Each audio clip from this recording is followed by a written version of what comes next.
Good morning, people. Just a quick message this morning. Wanting to discuss the last few videos that I've done that have people wondering what the hell is she talking about. Um, People think that I'm confrontational, that I have some kind of demon or some shit inside me. But when it comes to healing and stuff like that, it's dealing with your dark side, dealing with flowering. But let me take this lipstick off. Um, I'm feeling a little witchy today. No pun intended. Anyways, it's about having a sense of humor. I do have a sense of humor. I may get pissed off at the moment, but then later on I think about shit and I even laugh. I'm my biggest critic, and I laugh at my own mistakes and my own, uh, when I put my foot in my mouth or when I say shit out of anger without thinking about it. There is moments that I have. I have my weaknesses like everybody else does. I try to correct them. They might appear again on another full moon or another eclipse. I don't know what causes this shit. It just happens, you know? It's like triggers, I guess. People throw out illusions, they throw out spells and shit. And what it does now, it irritates me, I guess. And so it causes me to react in a different way. So I'm trying to catch on to all these little spells and these illusions that people be throwing and shit at my ass. I'm catching on though. I'm learning. Just like everything else in life, everything's a lesson, you know? When you're not familiar with something, I'm the type of person that tries to figure it out. I'll analyze it. I'll try to change my ways, change my reactions because they're expecting me to react a certain way. They expect me to be predictable because most people are predictable, but I'm not. I can't be predictable. I go with whatever the divine says, the Most High, and by what the ancestors, whatever gut feelings. I always go by what my gut feeling tells me. So if it tells me not to go out today, I will go out. If it tells me to change my mind in the middle of something, I say yes to something, and then 20 minutes later I change my mind because they're telling me not to. I go by what the guides tell me all the time. I just don't. Sometimes I do things spontaneous, sometimes I don't. But it's weird because I've always been like this all my life, and I didn't realize what was what the reason behind it, what was causing this, and why I would react certain ways, and why I would get instinctive um, feelings a lot inside, and it would keep me out of trouble. It would keep me out of situations that could have been fatal or deadly for me in many instances. I've been very lucky, very fortunate to have escaped certain situations, you know. Because let me tell you, people have tried to kill me, but I've escaped shit, you know, and by the hairs on my chinny chin chin, however you want to say it. But I've been fortunate, and I believe because it has to do with my faith. It's all about the faith, because you gotta have faith, and basically that's what I've had all my life. But I didn't realize that that's what it was up until I don't know. So I guess I was like reborn or some shit. Or within my awakening in 2012, 13, I became more aware of things that were happening around me and illusions and spells and the awakening. And little by little, I've been doing my shadow work since about 2012, 2013. I, like most people, sorry, I'm getting on my bed to relax. Like most people, you you don't understand what's going on when it's happening to you. I had some weird shit happen to me. I've had things follow me, and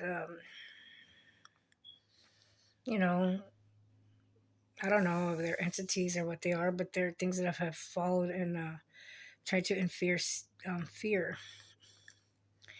But in the beginning, when I didn't understand what was happening, I allowed the fear to kick in and take over, and so this kept happening and happening. And finally, one day, I just got really upset with what was happening to me with the spirit world, and I just started stepping up to it.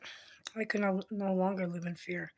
Fear had been around my whole life since a child. As a child, the abuse and things that I went through growing up in a really dysfunctional household, it caused a lot of fear and anguish and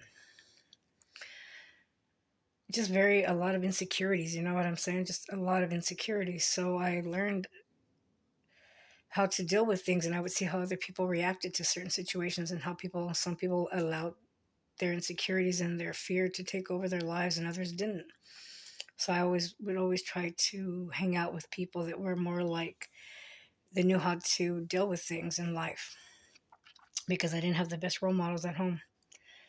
And so this is how I just started to develop things, like I had really good friends that in high school that their parents were good parents.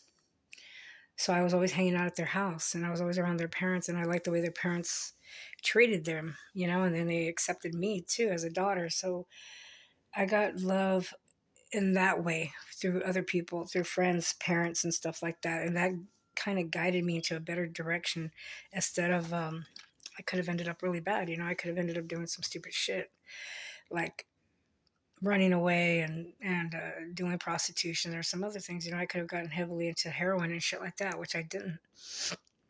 Thank God, like there was people in my life to direct me and talk to me enough in my life to know that I guess that I was coming from a dysfunctional background. And so they saw something good in me. And so they wanted to instill some values in me as a child before it got out of control. These were like parents of my close friends. I only have like a good 4 or 5 friends that I grew up with that I know that I can depend on to this day, that if I called them on the phone or if I showed up, they would still be my friend. We could still pick up a conversation that we had back then and still talk today.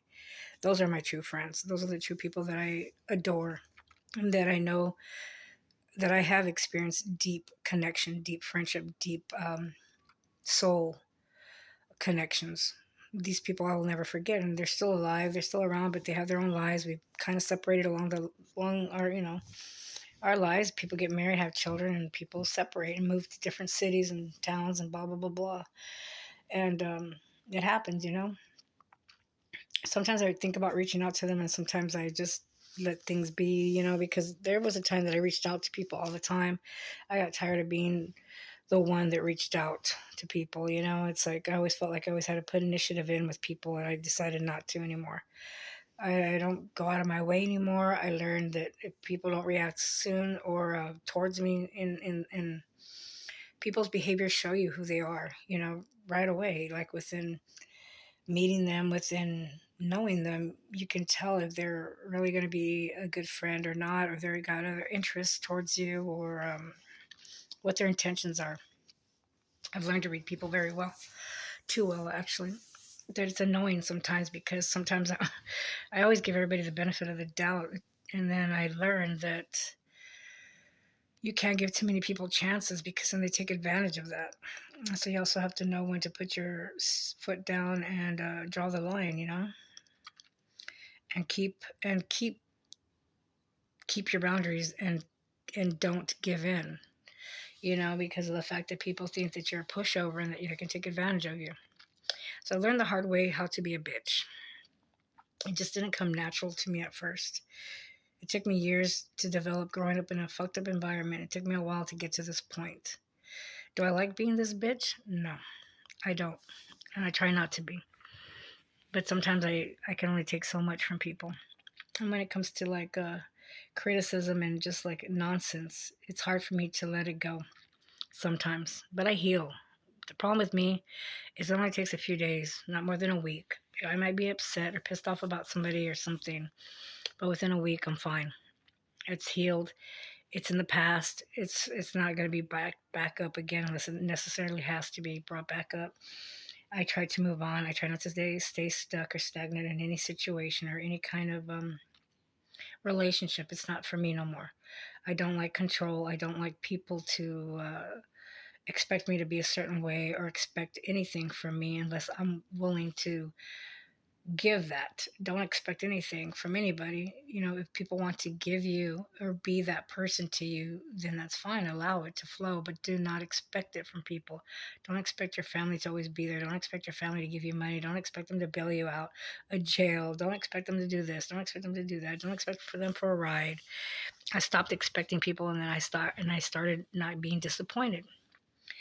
And that's my philosophy, is that you just don't expect people to be a certain way anymore. You accept people and you allow them to be who they want to be, because that's the way that I want to be accepted. People don't get it.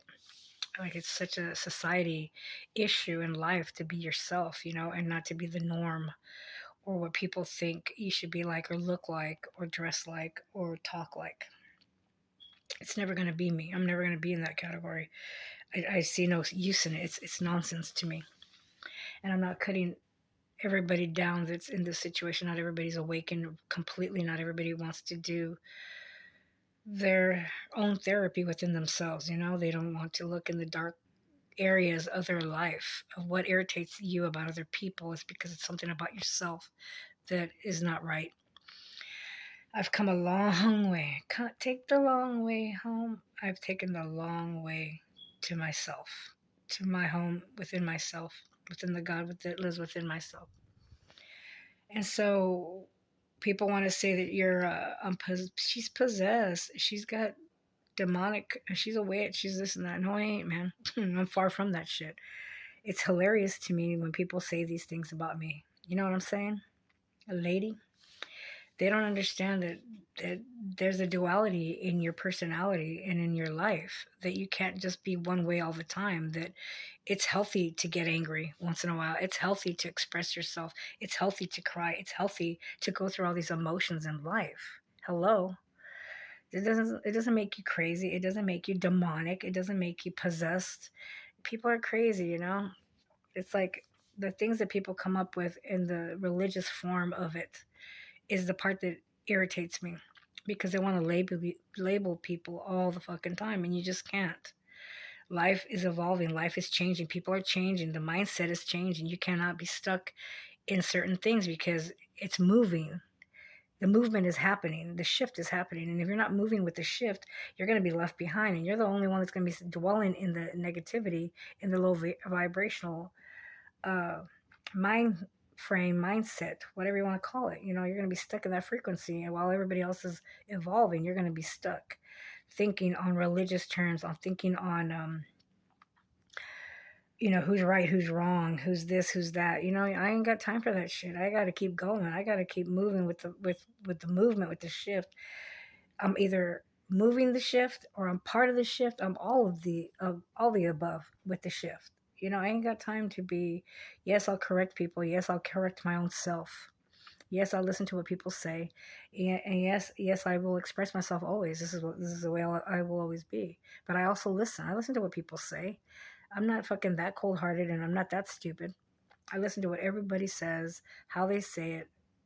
I'm so in tune with my senses that every word you say, every step you take, no, everything that you say, how you move your hands, how you move your body language, how you move your eyes, how you talk, how you speak, your voice, the tone, every single thing. I'm well aware of your intentions, your reactions. And I understand people very well. And maybe that pisses people off. Maybe they don't like that.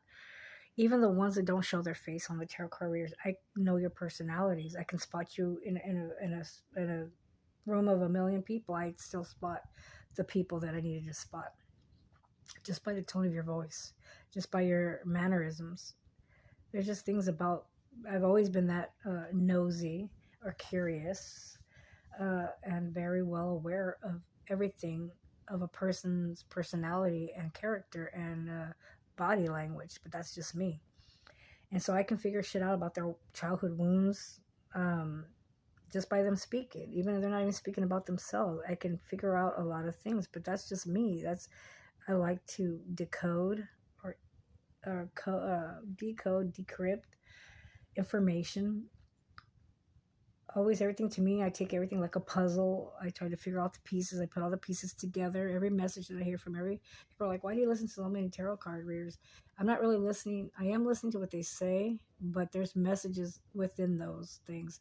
One word connects to 10 tarot card readers down the road that I'm listening to.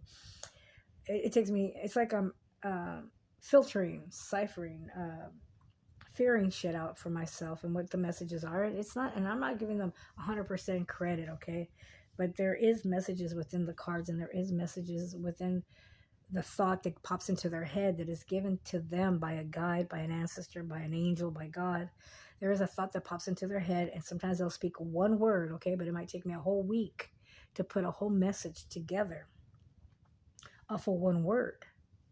So that's how I work. Like I like to analyze. I like to figure shit out. I like to figure out what the universe is trying to tell me, even outside in the atmosphere, with the birds and the animals. I get messages all the time. So this is how I've lived my life basically intently now within the last few years, I want to say. I just became very aware of my surroundings, so much so that in the senses that I can't ignore it anymore. And yeah, people hear me talking to myself. What do you do, man, when you've been alone for a long time? You're going to talk to yourself. It's like the movie Castaway when Tom Hanks is talking to the soccer ball. It's like you're always by yourself. So I learned how to talk to God. I learned how to talk to the angel. I learned how to talk to the guides. I learned how to talk to the ancestors. I learned how to talk to the universe. Who else is going to listen to me? It's just like when Jesus went up to the mountain. Moses, what are you going to do? You just learn how to talk your words out to the universe. And it's a great expression, a great feeling. And it's like you become one. I can't explain it to you. It's like a euphoric, natural, beautiful high that only the universe can give you. Only God can give you that feeling. And that's how I connect, you know? So just a quick message. My phone's about to die. I would have went further into this conversation, but my phone, and I just activated a new phone because I broke the other phone because I'm harsh on my phones. And so now they're going to have to track me down on a new phone, and they're going to have to track me down on my social media. Oh my God.